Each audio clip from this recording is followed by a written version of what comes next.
歡迎來到新興消息頻道，請訂閱頻道，所以大家不要錯過當天最熱門的新聞。我們今天的時事通訊包括以下內容：逍遙收官，汪鐸翻紅，侯明昊、戴旭虧了，譚松韻被罵慘。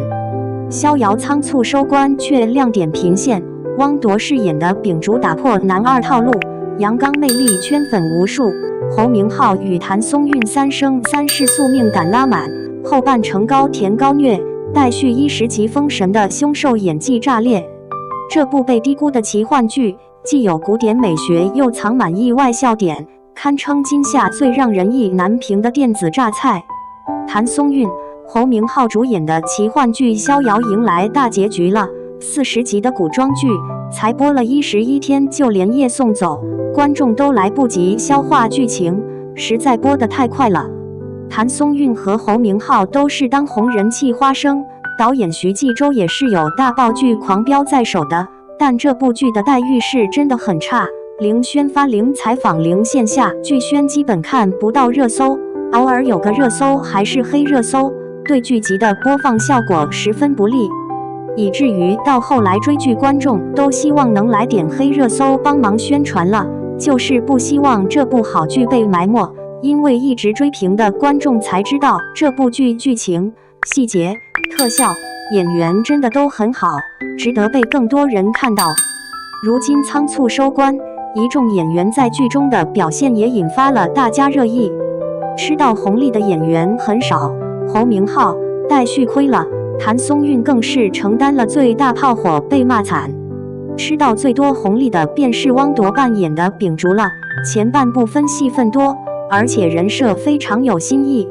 秉燭作為男二號，和逍遙有並肩作戰、一同闖副本的劇情，卻不是傳統的對女主愛而不得的男二，而是真的把女主當成了妹妹，專注事業線，不痴纏女主，設定打破苦情男二套路。但觀眾覺得秉燭不管是和逍遙還是和翩翩都很好嗑，因為他和妹妹譚一起長大，對女孩子就是很細心又溫柔，跟在工作時霸氣的樣子完全不同。而秉燭人物非常飽滿，從底層而來，做到高位，並沒有丟失自己的底線和良心，不愛錢財，不爭權奪利。後期因為翩翩黑化的支線又充滿了張力，瘋魔的二人引發了大量二創。汪鐸這部劇顛覆了以往病嬌反派人設了，讓人眼前一亮，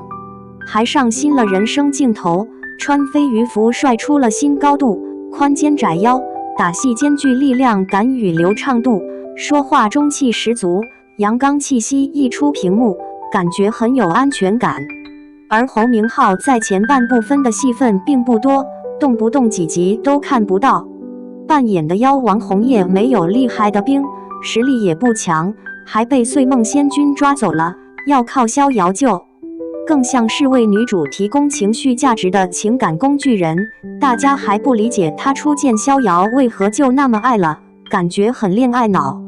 直到劇情過半，逍遙穿越回100年前，才知逍遙就是寧安，兩人在萬妖谷不是初遇，而是重逢，所以面前的一切都能解釋清楚了。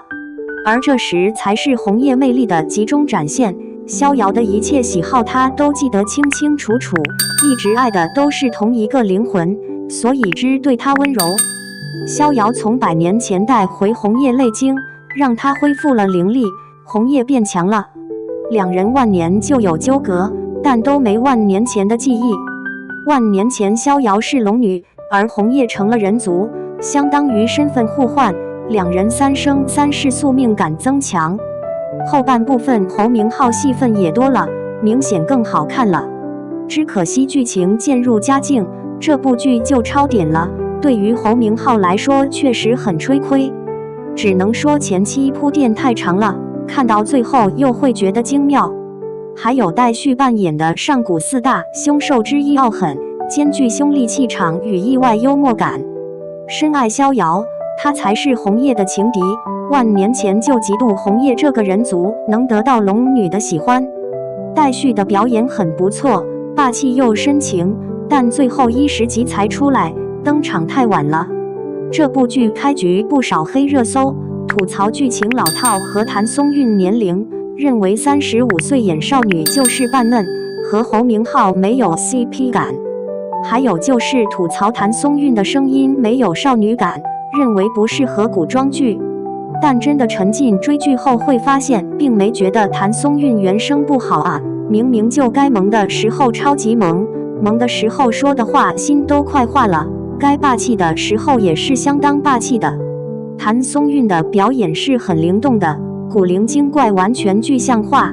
譚松韻雖然過了演少女的年齡，但劇中在裝扮和演技加持下真的不出戲，各種小辮子、鮮豔的裙裝加身，身材嬌小玲瓏，和侯明昊約會的戲份都很甜。100年前兩人大婚被做局的戲份又很虐，情感濃度很夠，兩人的2人轉戲份就是又甜又虐，看得人很感動的。這部劇還挺多突然來一些莫名其妙的笑點的，小明、小木、黑無、騰蛇等等妖的角色都好搞笑啊，反派的角色也異常搞笑。看副本和男女主戲份很感動，看完妖骨的日常就很美好，笑得停不下來。這部劇真是挺多看點的。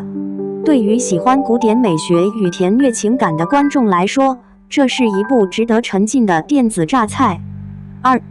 譚松韻白髮神女造型出圈，一場顛覆性美學實驗的勝利。當譚松韻一襲紅衣銀髮的造型首次曝光時，整個社交平台瞬間被點燃。這位以甜美鄰家形象深入人心的演員，用極具衝擊力的視覺語言完成了職業生涯最驚豔的一次轉身。血色長髮如銀河傾瀉，烈焰般的紅衣在素白長裙上燃燒，眉眼間那抹破碎又倔強的妝容，被網友封為仙氣才作天合物的神來之筆。這組造型的成功絕非偶然。